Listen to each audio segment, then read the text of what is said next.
Queridos hermanos, reciban gracia y paz en el amor de nuestro Señor Jesucristo en esta tercer encuentro, que es nuestro tercer encuentro pastoral.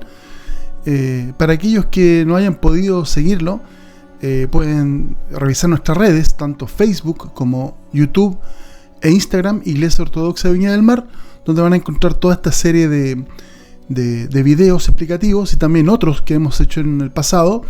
para que puedan ir construyendo un conocimiento acabado sobre la Iglesia Ortodoxa y su fe. En los primeros encuentros, tuvimos 2 encuentros ya. En el primero definimos que nosotros éramos una iglesia cristiana ortodoxa.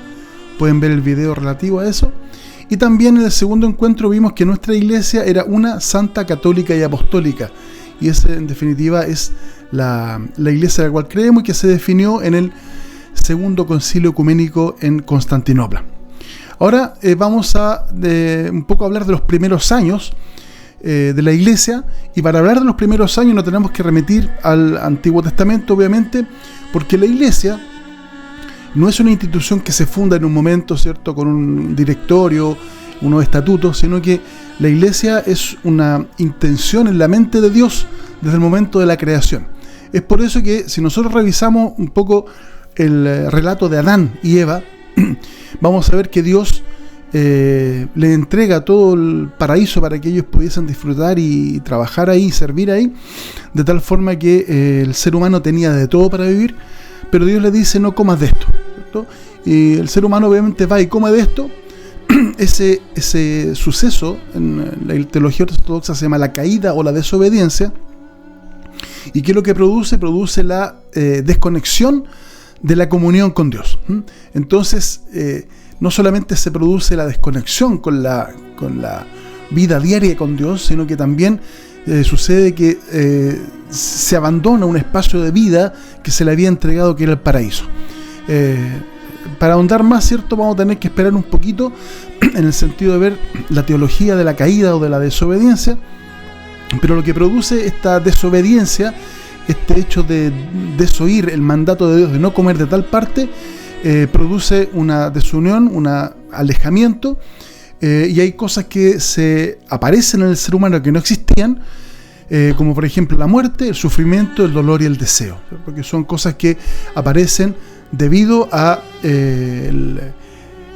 la advertencia que Dios hace, ¿cierto?, de que si comes de esto vas a morir. El ser humano come y muere,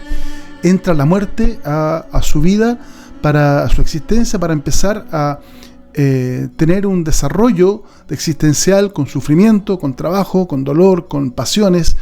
de tal forma que ya desde ese momento Dios tiene que ver la forma de redimir, ¿cierto?, de salvar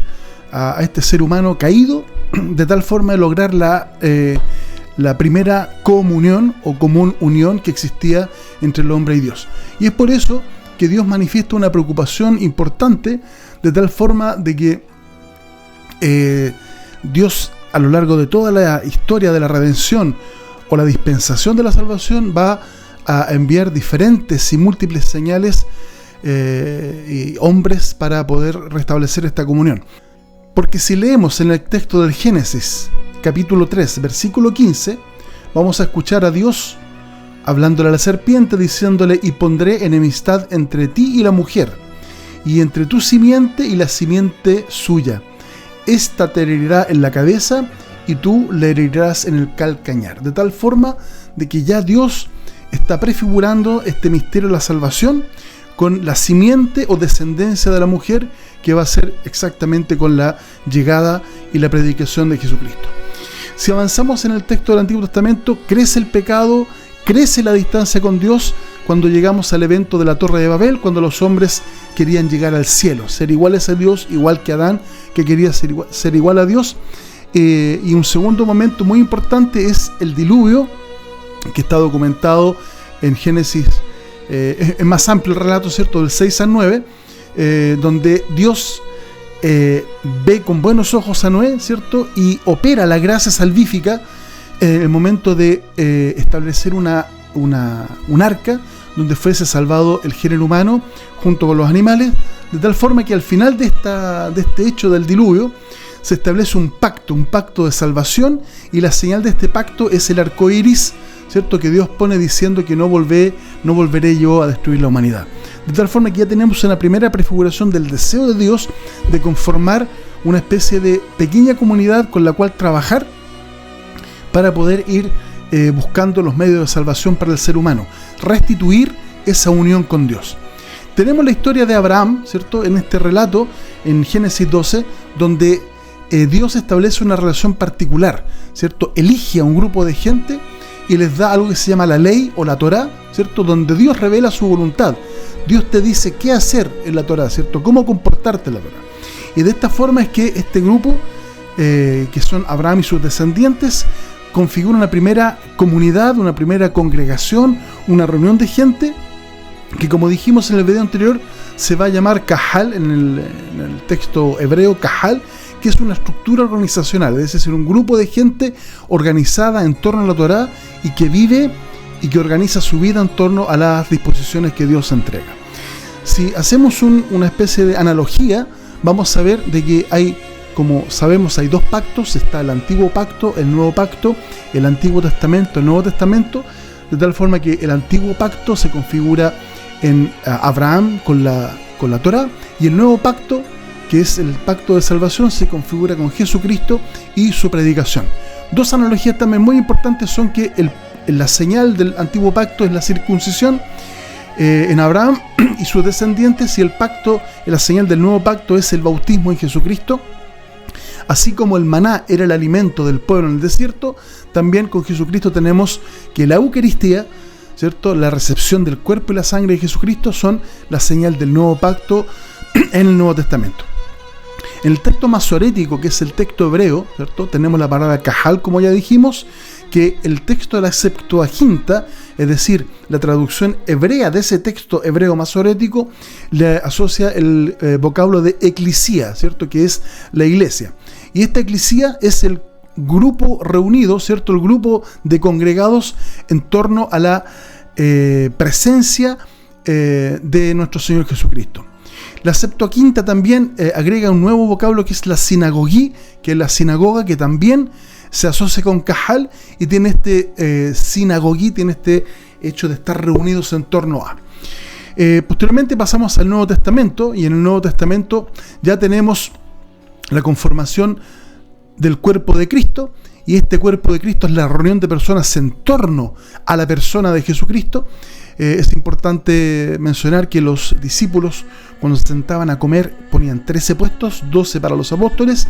y 1 para la presencia de Jesucristo que estaba entre ellos.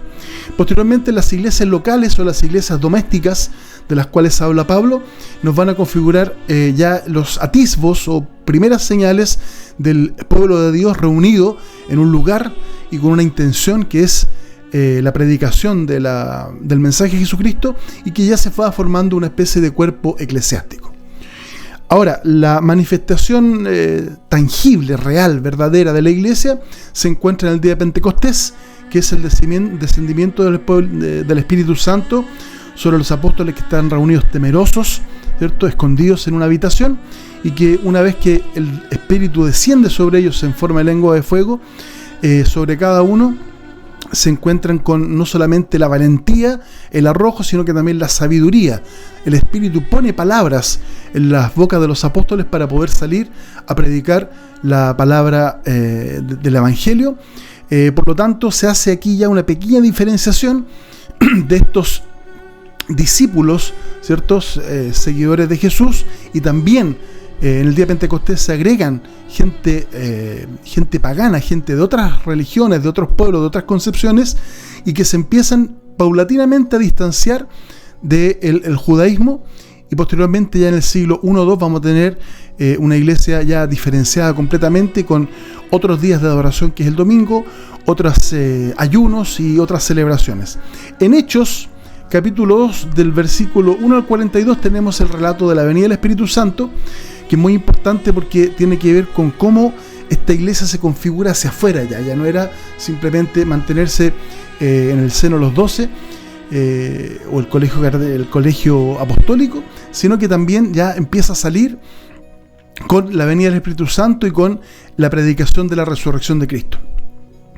El texto más importante que tenemos de esta primera comunidad cristiana lo encontramos en Hechos, capítulo 2, del 43 al 47, que es muy importante leerlo y entenderlo en el sentido de los primeros años de la primera comunidad cristiana en torno a los apóstoles. Y dice así: sobrevino temor a toda persona y muchas maravillas y señales eran hechas por los apóstoles. Todos los que habían creído estaban juntos y tenían en común todas las cosas. Vendían sus propiedades y sus bienes y los repartían a todos según la necesidad de cada uno.